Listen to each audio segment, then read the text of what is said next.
السلام عليكم ورحمة الله وبركاته. فيديو جديد هنتكلم فيه على واحد من أقوى البرامج اللي تقدر تستخدمها في إنشاء ملف تثبيت صامت يحتوي على مجموعة من البرامج، بحيث عند الضغط على الملف يتم تثبيت البرامج تثبيت صامت بدون تدخل منك.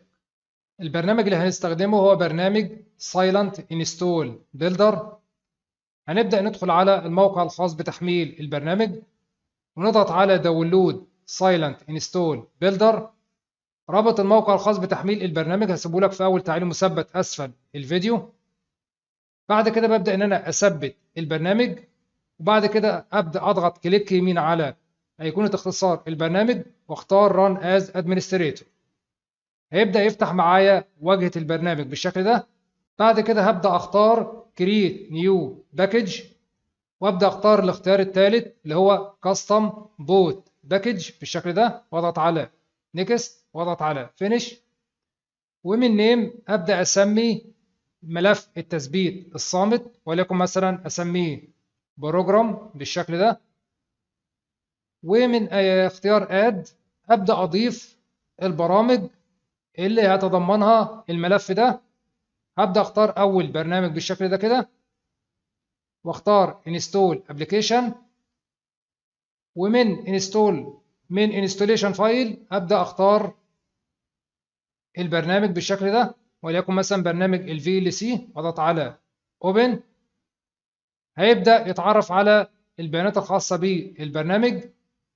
وهنا هنلاحظ هنا فورورد سلاش اس بالشكل ده، معناها ان هو هيبدا يثبت البرنامج تثبيت صامت. بعد كده اضغط على اوكي، وتم اضافه اول برنامج معايا. بعد كده ابدا اضيف البرنامج الثاني بالشكل ده من خلال اختيار اد انستول ابلكيشن بالشكل ده. وابدا ان انا اختار مثلا برنامج جوجل كروم النسخه الاوفلاين بالشكل ده، واضغط على اوبن.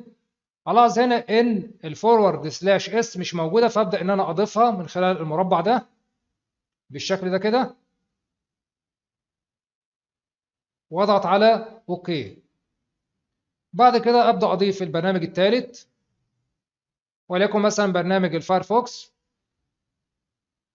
وبرضه ابدا اضيف فورورد سلاش اس واضغط على اوكي. وهكذا مع اي برنامج، وليكن مثلا برنامج الوين رار، واضغط على اوكي. بعد كده ببدا اختار بيلد باكج بالشكل ده، واسيب كل الاختيارات زي ما هي، وابدا اختار المكان اللي هحفظ فيه الملف، وليكن مثلا سطح المكتب بالشكل ده. وابدا اضغط على بيلد وانتظر لحد ما يخلص انشاء الملف. خلص معايا البرنامج بالشكل ده، ودي القائمة الخاصة بالبرامج المثبتة في الوقت الحالي بالشكل ده كده. هنبدأ نثبت ملف التثبيت الصامت اللي سميناه بروجرام. كليك يمين Run as Administrator. هيبدأ يثبت معايا البرامج المدمجة بالشكل ده، اضغط على نيكست، ودي القائمة الخاصة بالبرامج، اضغط على انستول.